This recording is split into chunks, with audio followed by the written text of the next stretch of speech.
Hey guys, Mix here, and in today's video we are back with the new Kawasaki KOX 125. In last video, as you guys know, I bought this thing, and it is my first Kawasaki, so I'm really excited to get into it and get it running and ripping. And that's exactly what we're going to be doing today. Today we're going to be trying to get it running. So in last video, I showed you guys the compression, and it seemed really good, right?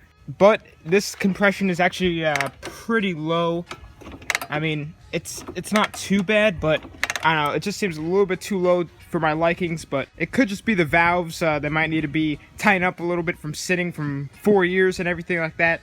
But today I'm just going to do the basics things that you do to get a bike running. I'm going to clean the carb, check for spark, and then if there isn't spark, then put in a new spark plug and see if that helps. Also, I'm probably going to flush out the gas tank a little bit, because last time when I looked in it, yeah, there was like some sand and stuff down there. You guys probably can't see it. But I'm really hoping that we can get it running today. The guy said that it ran fine when it was parked, but that was also 4 years ago, so, and it was outside all of that time. We'll just see what we run into. But anyway guys, let's get started. And what I want to do first is pop up the spark plug, check for spark, and then if we have spark, then we'll take off the carb and see what's inside of that bowl.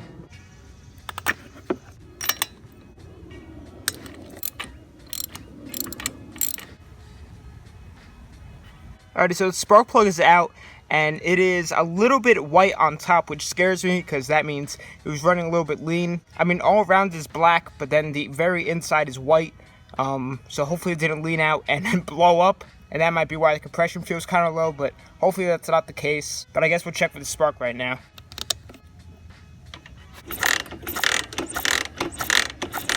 Alright, we got spark. Sweet. So I'll just put this back in quick, and then we'll get started with the carb. The spark plug is all back in, so now I'm going to start unscrewing the screws to untighten the brackets holding the carb on both the intake manifold and the airbox. Also, I forgot to tell you guys, I got the petcock to move. It's still a little bit difficult, but it'll loosen up as time goes on. Because if you guys saw, this was stuck on reserve when I got it. Alright, so I think that the carb is loose enough. So now I'm going to try and pull this off. I'm going to spray just a little bit of WD-40 around the manifold just to loosen everything up because it's pretty hard.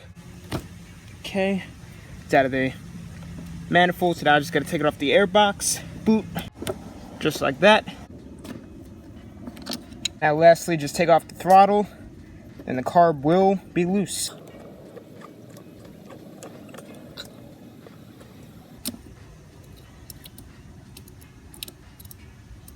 Oh, Jesus.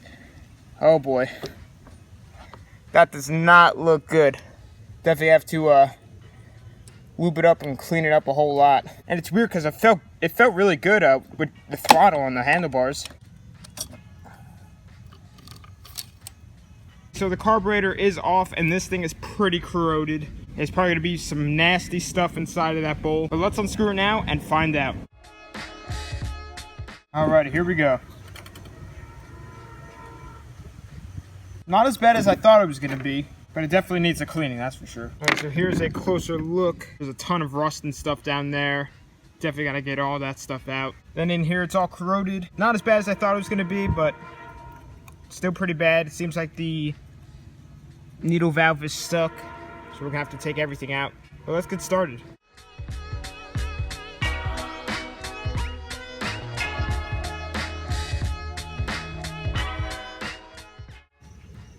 Finally. That was hard to get out. So now that I finally got that stuck needle valve out, now we got some nice flow going into the carb. So the carb, I believe, is all good to go. Everything's pretty much clean. It might not look very, spotless, but definitely good enough. I wasn't able to take out this secondary jet because I don't have a flathead that fits inside of there. But I was able to just spray through and clear it all out. Now I'm just going to throw back on the main jet, the float, and the needle, along with this little, I don't know what this is for, but it sat right on top of the main jet. But we'll put that back on, throw on the float, and then put it back onto the bike.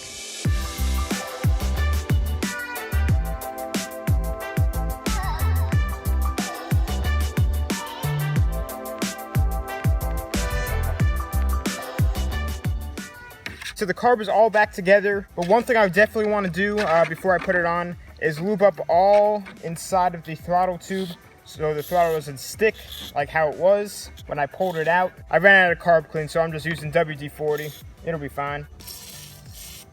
Actually, one thing I'd like to do is see if there's anything in the fuel lines. I don't think that there is. All right, that's on. Put it to reserve. Maybe a couple drips, but nothing really.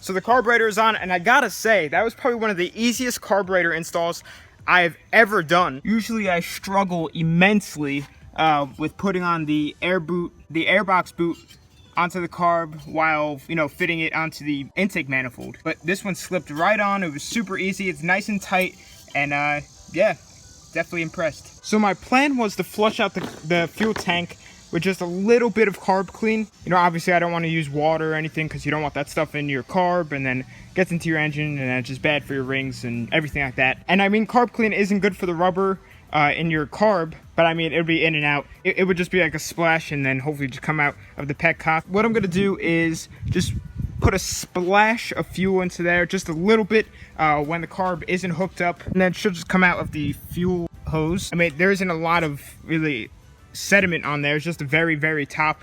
Probably just came in through the breather or something. Oh, that's pretty nasty. I didn't see that. I have to clean that up a little bit too. I'm just gonna put like a drop of fuel in there, swish it all around, then let it drain out. Just a quick, okay, I just spilled that all over the bike. Oh man. So I went to do a quick pour and I kind of dumped it all over the side of the bike. And it'll evaporate. I'll just shake it around in there. I don't know if there's enough for it to even come out. Yeah, there's probably not even enough in there. But I mean, it looks pretty clean anyway. So I guess I'll just put on the fuel line now, and we'll put in a sufficient amount of fuel into the tank, and I guess try and fire it up. I did accidentally rip the fuel line a little bit, so I'm just gonna add a slightly bigger tube onto the rest of the good line, then put it on, and it should work well. So I got the new bigger fuel line on there, well, the part of it at least, onto the old one. All good to go. It's on there nice and tight, and it's clear so I can see the fuel flow. So that is awesome. So now we're gonna put in some fuel to try and start this thing up. I'm really hoping it's gonna start. I mean, the carb's all clean now. It's got spark. It should have enough compression. And yes, I did check the oil, and the oil is fine, but I am gonna go ahead and do an oil change, obviously, once it's ran for a little while, just to make sure that everything is cycled through, and then I can take it all out and then put in the fresh oil. All right, here we go. I don't have that much fuel in the tank, in this gas tank, so hopefully it's enough for just to get it running and keep it up running for a little while. So turn on the petcock. Oh, we got a leak. No, dang it, we got a leak. We have a leak, not from the carb, but from the fuel line. Yep. So I guess that there's a tear up here somewhere that I didn't see. I guess I could try and just pull it off right now. I mean, I have more fuel lines, not a big deal, but it took me like 10 minutes to get this masterpiece on there. Oh well, I guess a new fuel line wouldn't be bad anyway. So I just popped up the top, and there's our rip. I probably could just cut that off and then put it on. Yeah, I'm gonna try that before I take off this whole line. So I cut off the bad part and put it back on, so I'm gonna turn it back on. I see the fuel going through. All right, no leaks from the hose. Hopefully nothing leaks from the carb. But yeah, turn on the choke right now. Oh, it's already on. It's a weird choke. Never seen anything like that. Oh no, there we go. I think. I don't know. I think that's how the choke goes. But yeah, I guess we'll try and start this thing up.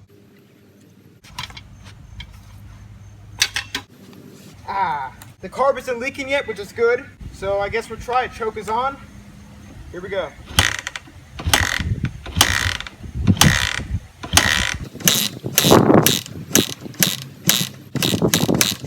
Let me try no choke.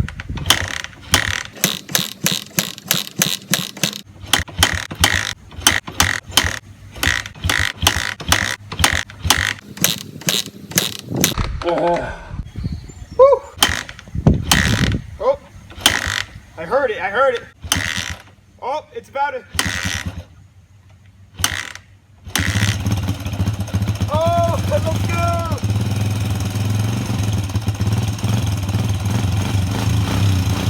It's running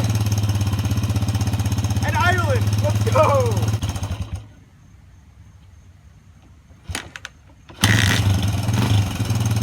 Woo!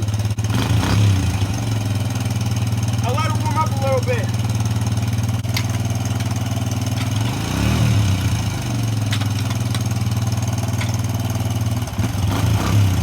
Alrighty guys, it is running. The engine's ticking pretty bad, which could just be the valves, or it might need a new top end. I mean, it's idling fine. Revs up, feels pretty good. That is awesome. It didn't need starter fluid or anything, just straight fuel in the carburetor, picked it right up, and it started pretty quick for the first time in 4 years.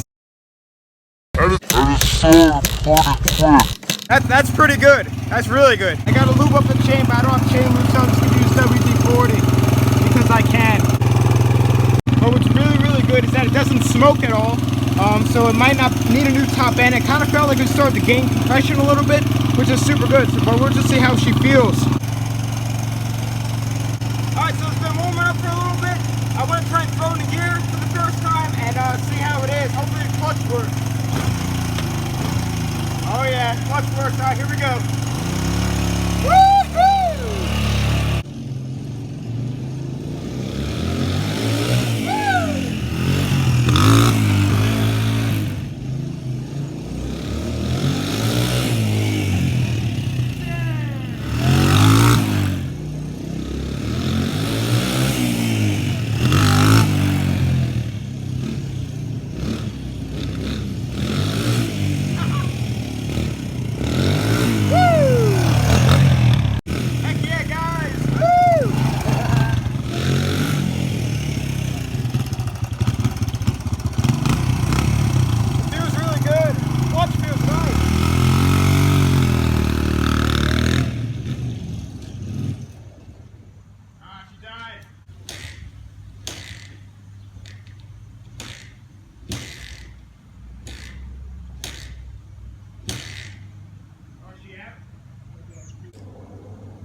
She's all out.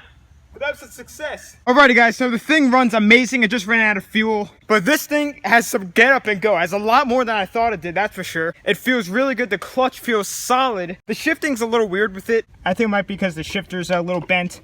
Sometimes that happens, but like I can't find anything above like third. Or it shifts all the way up to third when I'm in first. I don't know, it's kind of weird. I gotta mess around with that once I have more fuel so I can actually feel it, you know, when it's in gear and when it's not. But I'm so stoked that this thing runs amazing. It doesn't sound the greatest because of the engine ticking, which might be the valves. It doesn't smoke at all, which, I don't know. It has kind of low compression. Actually, yeah, the compression's kind of come back. So I'm thinking that the ticking is just the valves. The carb didn't leak at all. Not one drip from it, which is really surprising because every time I get a new bike, it usually leaks and then the float gets stuck. But this thing has been really, really easy on me. From the install to it running, I'm just super stoked. This thing still gotta look good. Still gotta work out some mechanical issues, you know, with that ticking, because it just doesn't sound right, but it does run really, really good, which I'm really happy with at least. But anyway guys, I'm gonna be ending the video here. I'm super, super happy on how the Kawasaki is running. I picked this thing up, if you guys don't know, for 200 bucks, and it just runs so much perfect. It's a 2006, by the way, which is fairly new, so 200 bucks just for that is amazing. And I didn't have to spend any money on with it getting running. I'm just super happy how this is coming along so far. But anyway guys, stay tuned for more videos with the Kawasaki, with the Supermoto build, with the NASCAR, a whole bunch of videos coming your way, even with the RM. But anyway guys, thanks for watching. Please subscribe, like, comment, share, friends with the channel.